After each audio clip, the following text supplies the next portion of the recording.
Oke Gigs, coba kamu pilih ya, siapa di antara pemimpin-pemimpin ini yang kebijakannya paling ngawur? Yang pertama, seorang kaisar yang nyuruh ribuan pekerja buat bangun 1.000 patung prajurit yang terbuat dari tanah liat alias terakota buat jaga makamnya. Yang kedua, seorang pemimpin negara yang ngaku titisan dewa dan merintahin rakyatnya buat menyembahnya layaknya dewa. Yang ketiga, seorang raja yang percaya kalau dirinya terbuat dari kaca karena dia takut jatuh nanti pecah, orang nggak boleh nyentuh dia dan kemana-mana harus pakai baju besi. Yang keempat, seorang kaisar yang ngangkat si kuda jadi senator dan juga memerintahkan tentaranya perang lawan ombak laut. Yang kelima, ketua dewan yang ngasih tunjangan beras 12 juta rupiah per bulan buat seluruh anggotanya yang sumber dananya berasal dari rakyat. Ayo loh, mana yang kebijakannya paling ngawur dan absurd? Yang manapun kamu pilih, yang bener nomor 4. Kenapa? Karena dialah orang yang mau aku omongin di video ini. Meskipun katanya ngomongin orang yang udah meninggal itu pamali, tapi ya udahlah ya buat belajar kita semua. So, kalian tahu kan Gigs siapa kaisar yang ngangkat si kuda jadi senator? Betul banget. Tentu aja kalian udah baca judul video ini. Caligula the Crazy. Kaisar Romawi yang paling kontroversial sepanjang sejarah. Tapi pertanyaannya, apakah dia beneran gila? Atau sebenarnya dia cuman korban? Inilah sisi orang-orang yang gak ketahui tentang Caligula.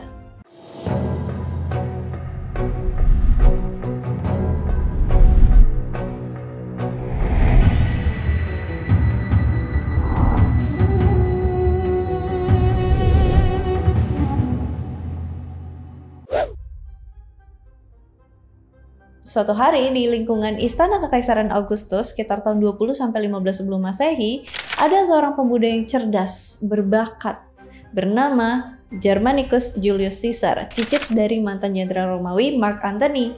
Ketemu seorang wanita yang bernama Agrippina, cucunya Kaisar Romawi saat itu, Augustus Caesar, yang terkenal di kalangan bangsawan muda Roma sebagai gadis cantik, berani, dan berkarakter kuat. Yang bikin unik, dia tuh bukan tipe wanita sosialita ala bangsawan Romawi, tapi dia lebih suka ikut diskusi politik, dengar laporan perang, dan terlibat dalam urusan publik.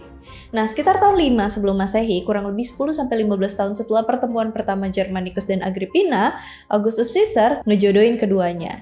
Tujuannya nggak lain dan nggak bukan politik dinasti.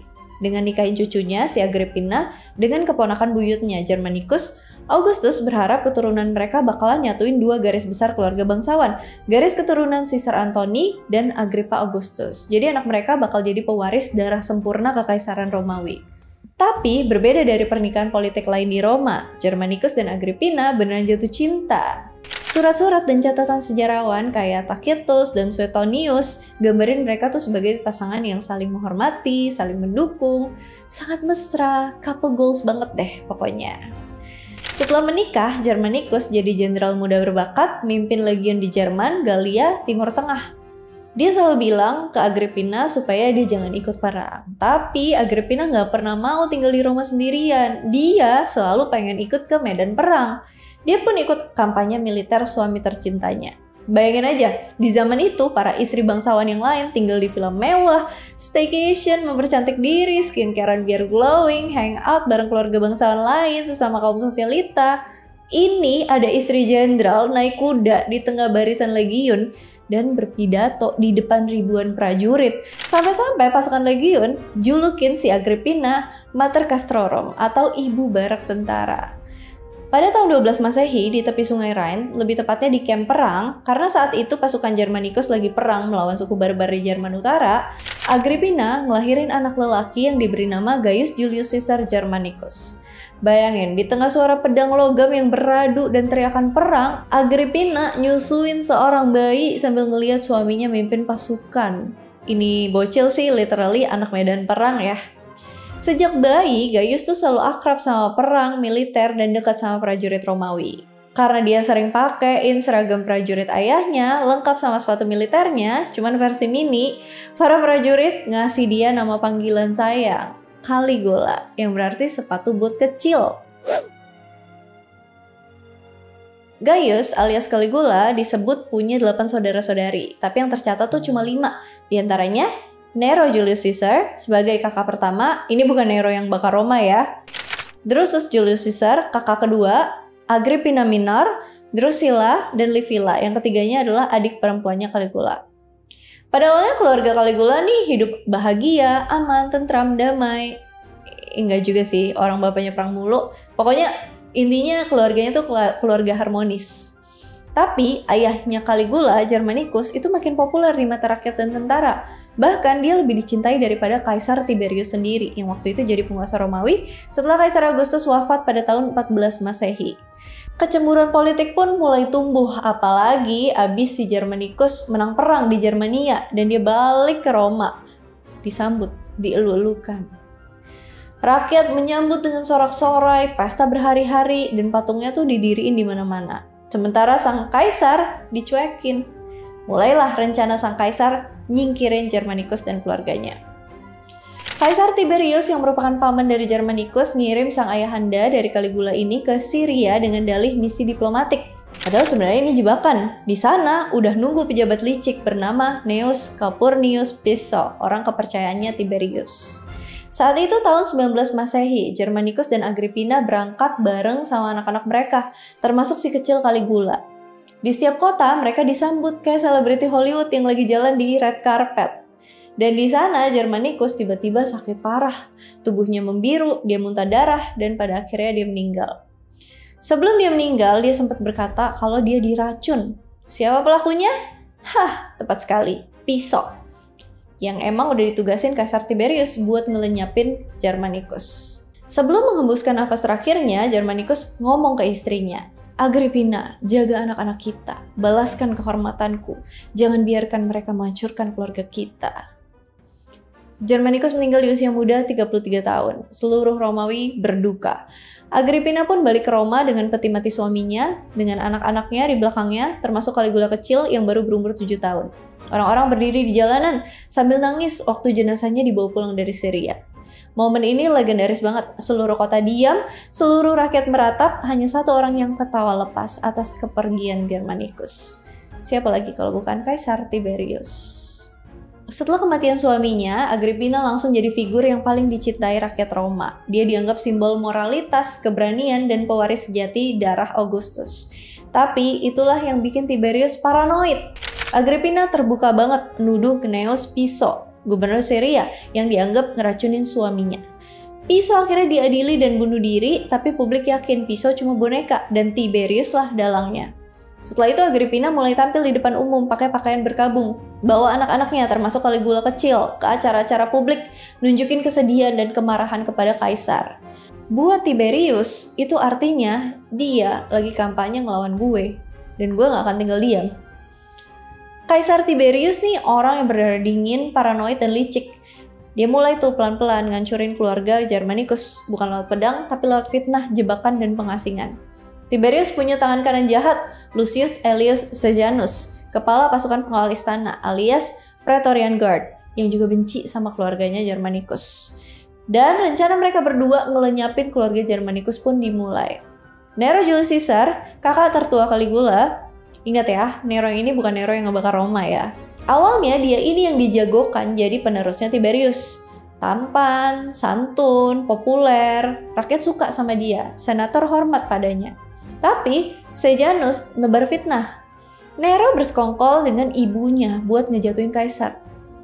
Dan Nero pun ditangkap atas tuduhan makar tanpa bukti, terus dibuang ke Pulau Pontia, di mana dia hidup terisolasi dan dipaksa bundir tahun 31 Masehi.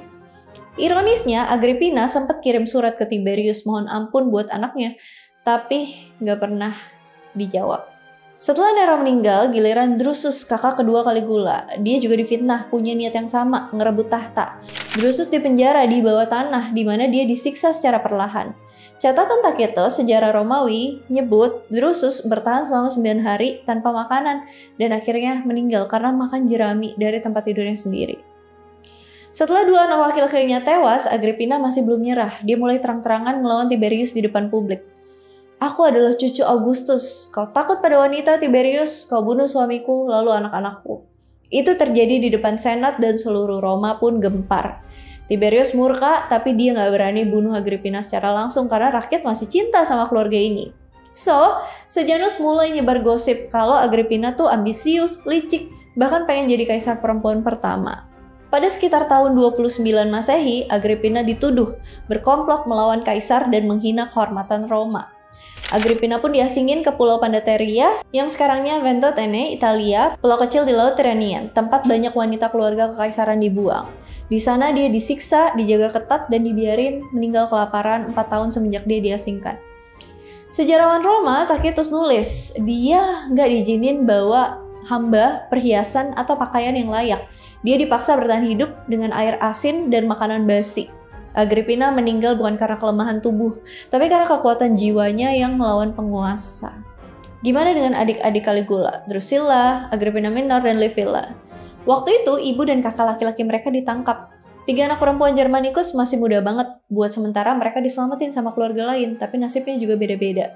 Agrippina Minor, adiknya Caligula yang paling terkenal karena cerdas, ambisius, berani. Setelah dewasa, dia berhasil kembali ke Roma dan jadi permaisuri Kaisar Claudius, pamannya sendiri. Dia ngelahirin Nero, kaisar masa depan. Nah, ini baru kaisar gila yang ngebakar kota Roma. Drusilla, adik perempuan favorit Caligula, itu sangat disayang sampai kabarnya dia jadi satu-satunya orang yang benar-benar dicintai Caligula. Setelah meninggal muda, Caligula nyembah dia sebagai dewi. Livilla, dia yang paling misterius karena nggak banyak catatan sejarah yang nyeritain kisahnya. Dan Caligula, pas kakak-kakaknya dibunuh dan ibunya diasingin, dia masih ABG. Bayangin trauma itu, keluarganya dibunuh, diasingin, tahu kalau nama baik ayahnya tuh dihapus dari monumen dan sejarah, dan setiap orang di Roma takut nyebut Germanicus. Setelah semua keluarganya hancur, Tiberius akhirnya bawa Caligula ke istana di Pulau Capri. Katanya supaya dijaga, tapi sebetulnya supaya bisa diawasi secara langsung. Tahun 26 Masehi, Kaisar Tiberius yang tua, kejam, dan dipenuhi rasa parno ninggalin Roma. Dia pindah ke Pulau Capri di Teluk Napoli, sekitar 250 km dari ibu kota. Alasannya, dia pengen nyepi dari intrik politik. Tapi rumor di Roma bilang, dia tuh pengen bebas aja sih, jauh dari pengawasan senat dan rakyat. Disinilah nanti lahir legenda-legenda kelam tentang pesta, kekerasan, dan ritual seksual, yang bahkan sejarawan Romawi sendiri aja susah nulis tanpa rasa jijik. Katanya sih yang nulis skrip ini juga ikutan jijik. Caligula pas itu umurnya 18 tahun dibawa ke Capri. Setelah seluruh keluarganya dihancurin, dia tinggal sendirian di dunia yang benci darahnya sendiri. Bayangin gigs, kamu digedein sama pembunuh keluargamu di istana terapung yang penuh dengan orgil, mata-mata, dan pembunuh politik. Pulau Capri, pulau indah, tapi Villa Jovis alias istananya Tiberius itu tuh penjara dengan pemandangan yang spektakuler. Bangunannya megah, berdiri di atas tebing batu kapur setinggi hampir 330 meter, ngadep laut biru Tyrrhenian. Dari balkon itu, Tiberius kadang ngelempar tahanan ke laut sambil bilang ke pengawalnya, laporkan ke Roma bahwa mereka jatuh sendiri atau kecelakaan. Kadang tentara disuruh ke bawah buat mukulin jasad korban dengan dayung biar mayatnya bener-bener remuk. Caligula belajar banyak di Capri. Tiberius memperlakukan dia sebagai eksperimen politik, pengen tahu apakah darah Germanicus ini bisa dikendaliin atau harus dihancurin. Tiberius ngawasin dia setiap hari, bahkan katanya, aku memelihara ular berbisa di bawah dadaku. Tapi anehnya, Caligula berhasil bertahan, dia nyembunyiin amarahnya di balik senyuman manisnya. Dia niru semua kebiasaan Tiberius, dia pura-pura tunduk dan setia. Bahkan pengawal istana sampai bilang, gak ada yang lebih patuh daripada bocah ini. Catatan Tacitus, Suetonius, dan Cassius Dio gambarin kehidupan Capri itu kayak surga neraka. Di sana Tiberius bangun kolam-kolam pemandian besar, pesta tanpa henti, dan ritual seksual yang ngelibatin anak-anak muda dari seluruh kekaisaran. Dia nyiptain pulau fantasi, tempat moral, hukum, dan agama gak berlaku. Caligula nyaksiin semuanya, pejabat-pejabat dipermaluin depan umum, tahanan disiksa dan dieksekusi sebagai hiburan, pesta, mabok-mabokan, tarian erotis tiap malam, dan kalau nolak, besok nyawa melayang. Dan yang paling parah, Kaisar Tiberius ngumpulin anak-anak laki-laki di bawah umur dari keluarga bangsawan dan dijadiin pelayan khusus. Mereka dilatih buat muasin keinginan Kaisar di kolam mandi atau pesta malam. Sebagian kisah bahkan nulis Tiberius nyebut mereka ikan kecilku karena suka nyelam di antara kakinya di kolam. Pusing banget loh. Tapi pada akhirnya Tiberius mulai sakit-sakitan. Orang-orang di istana pun memperhatikan sesuatu yang aneh pada Caligula. Di depan kaisar dia pangeran muda yang sopan, pendiam, patuh. Di balik layar, dia mulai main sama pelayan-pelayan Tiberius. Dia hina pejabat istana dan bahkan berdoa supaya semua orang tua di dunia cepat mati, termasuk Tiberius sendiri. Sejarawan Romawi bilang, Caligula bahkan nganggap dirinya sebagai murid terbaik sang monster. Tahun 37 Masehi, Tiberius meninggal, entah karena usia atau karena dicekik sama pengawalnya, Makro, atas perintah Caligula sendiri. Ini menurut beberapa sumber ya. Saat kabar itu diumumkan, rakyat Roma langsung pada seneng. Mereka bersorak histeris. Mereka bakar dupa, pesta jalanan, neriakin nama satu orang. Hidup Caligula, putra Germanicus, pewaris sejati darah Augustus. Setelah bertahun-tahun trauma, dan teror, Caligula akhirnya bebas. Tapi sayangnya kebebasan itu tidak menyembuhkannya. Sebaliknya, ini ngelepasin monster didikan Tiberius di Pulau Capri. Di hari pelantikannya, Caligula masuk ke Roma disambut arak-arakan bunga dan dupa. Orang-orang sampai manjat atap cuma buat ngeliat wajahnya. Para gadis berteriak girang, kayak nonton BTS gitu ya. Senat ngasih dia gelar Princeps Civitas yang pertama di antara rakyat, alias si paling VIP. Wanita-wanita naburin kelopak mawar ke jalanan, tentara nangis haru, bahkan budak-budak berharap kebebasan. Dan untuk pertama kalinya dalam sejarah, seorang kaisar disambut bukan dengan takut tapi dengan senyum cinta dan sukacita. Dia ngelakuin reformasi besar, ngapusin pajak berat yang dibuat Tiberius. Dia ngebebasin tahanan politik, bawa pulang jenazah ibunya Agrippina dan kakak-kakaknya yang dulu dibuang sama Tiberius. Dia juga menghormati dewa-dewa dan bangun monumen besar untuk ayahnya, Germanicus. Caligula bahkan merintahin semua dokumen pengasingan keluarga Germanicus buat dihancurin. Katanya, gak ada lagi rasa takut di bawah pemerintahanku, Roma akan kembali tersenyum. Rakyat pun menobatkannya sebagai Caesar yang lembut dan soft-spoken. Tapi sesuatu terjadi, sekitar 6 bulan setelah naik tahta, Caligula jatuh sakit keras. Beberapa sumber bilang epilepsi, ada yang bilang meningitis, dan sebagian teori modern nyebut keracunan logam berat, plumbum dari pipa air Romawi. Yang pasti dia nggak sadarkan diri berhari-hari. Selama itu Roma berdoa siang malam. Rakyat nangis di jalanan, anak-anak nyalain dupa di kuil Jupiter, Senat merintahin doa nasional. Dan saat Caligula akhirnya sadar, Roma senang banget, Roma bersorak-sorai. Tapi kaisar yang bangun bukan lagi orang yang sama. Sejarawan Cassius Dio menulis, yang mati di dalam Caligula itu kemanusiaannya, yang bangkit hanyalah nafsu kekuasaan.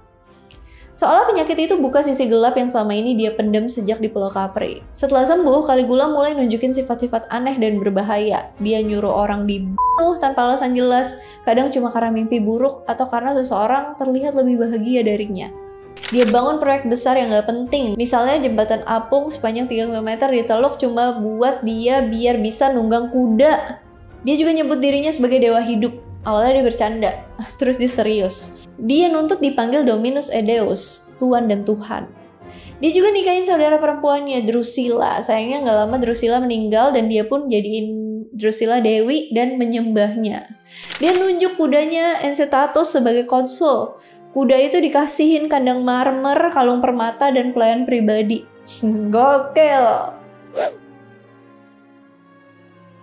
Tanggal 24 Januari 41 Masehi, pagi di Istana Roma berjalan seperti biasa. Caligula baru aja nyaksiin pertunjukan teater, tapi bukan teater JKT48 ya.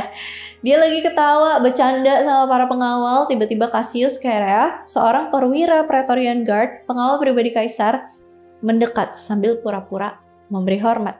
Caligula natap pengawal ini dengan sombong, terus ngejek. Apa kau masih mau bicara dengan suaramu yang cempreng itu, Cassius? Chaerea nggak tahan lagi. Dia menghunus pedang dan berteriak. Ini saatnya rakyat Roma bebas dari tiran. Tebasan pertama mengenai leher Caligula. Terus hujan tikaman nyusul, lebih dari 30 tusukan. Istrinya, Caesonia, yang berusaha ngelindungin suaminya, ikut ditikam hingga tewas. Tubuhnya Caligula, istrinya, dan anaknya yang sudah tak bernyawa dibiarin aja di koridor, di antara pilar marmer istana. Roma pun gempar. Rakyat nggak tahu apakah mereka baru aja bunuh monster atau simbol harapan yang rusak. Begitu Caligula meninggal, Senat langsung beraksi. Mereka menghapus semua ukiran, prasasti, dan patung Caligula. Praktek yang disebut damnatio memoriae. Tapi masalahnya, setelah seseorang dihapus dari sejarah, yang tersisa cuma cerita dari musuh-musuhnya. Ingat ya, sejarah ditulis oleh pemenang.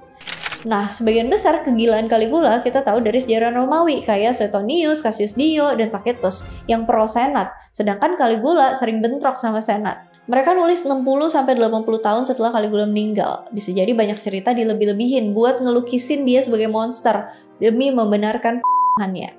Setelah ditelusuri, sebagian sejarawan kayak Alois Winterling dan Anthony Barrett berpendapat kalau Caligula tuh bukanlah gila. Dia cuma sadar kalau kekuasaan Roma adalah panggung teater, dan dia milih mainin perannya sebagai dewa, bukan karena lupa realitas, tapi karena sadar kalau teater adalah satu-satunya cara menguasai rakyat yang udah terbiasa dengan sandiwara kekuasaan. Karena kalau diperhatiin, banyak tindakan anehnya justru punya pesan politik tersembunyi. Yang pertama, perang lawan laut. Dia pernah nyuruh pasukannya nyerang ombak dan ngumpulin kerang sebagai harta rampasan perang. Tapi ini sebenarnya sindiran ke Senat yang nolak mendanai ekspedisi dia ke Inggris. Terus dia juga nikahin Drusilla, adik kandungnya. Hubungan incest mungkin cuma rumor buat jatuhin citra keluarga Caligula. Terus kuda jadi konsul. Ini tuh kayak ejekan brutal buat Senat yang dianggap nggak lebih berguna daripada seekor binatang peliharaan. Terus sadismenya juga bisa dilebih-lebihkan. Kaisar Romawi lain juga kejam, tapi cuma Caligula yang dapetin label gila. So, apakah sebenarnya kisah kegilaan Caligula ini emang beneran atau cuma propaganda? Kamu lebih percaya yang mana, Gigs? Ya, pada akhirnya setelah tewasnya Caligula, saat para prajurit nyisir istana buat mastiin semua keluarganya meninggal, mereka nemuin seseorang bersembunyi di balik tirai. Dia gemetar, ketakutan, gugup. Bukan jenderal gagah, bukan bangsawan sombong, tapi pamannya Caligula, Claudius. Para prajurit menatapnya sambil tertawa, tapi di saat yang bersamaan mereka sadar mereka butuh figur untuk memimpin. Seseorang dari daerah Julio Claudian supaya stabilitas tetap ada. Dan disitulah Claudius diangkat jadi kaisar. Bukan karena ambisi, tapi karena kebetulan atau takdir. Ironisnya, Claudius yang dulu dianggap bodoh, gagap, dan lemah, itu justru jadi salah satu kaisar terbaik Roma. 2000 tahun berlalu, tapi kisah Caligula tetap relevan. Di zaman Romawi, orang-orang berebut kekuasaan ataupun coba mempertahankan kekuasaan dengan menghalalkan segala cara. Sekarang, masih terjadi. Bedanya dulu pakai racun, pedang, dan pertumpahan darah. Sekarang kita pakai sosial media, pencitraan, dan pertumpahan ujaran kebencian. Caligula lahir dari sistem yang bikin orang waras jadi gila, kekuasaan absolut penguasa, trauma masa muda, dan pendidikan yang bejat. Sama aja kayak sekarang, di mana orang baik yang tersakiti atau sengaja disakiti bisa berubah. Jadi, antagonis, anti-hero. So, apakah si Caligula itu beneran gila atau sebenarnya dia orang yang berani ngelawan tapi kalah? Jadi pihak yang menang nulisin dia di catatan sejarah sebagai orang gila yang udah seharusnya ditumpas? Aku serahin ke kalian. Oke guys, seperti biasa kalau ada yang mau ditambahin, ada yang mau di-request, ada yang mau didiskusikan, ada yang mau dikoreksi, komen aja di kolom komentar. And as always, thank you so much for watching. I hope you guys like it and I'll see you again on my next video. Bye! Sebagai gadis cantik, berani, berkarakter kuat,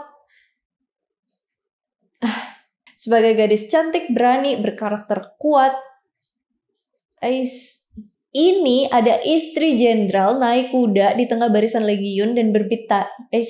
Mater Castro. Senat ngasihin dia gelar Princess Dia nuntut dipanggil Dominus et Deus.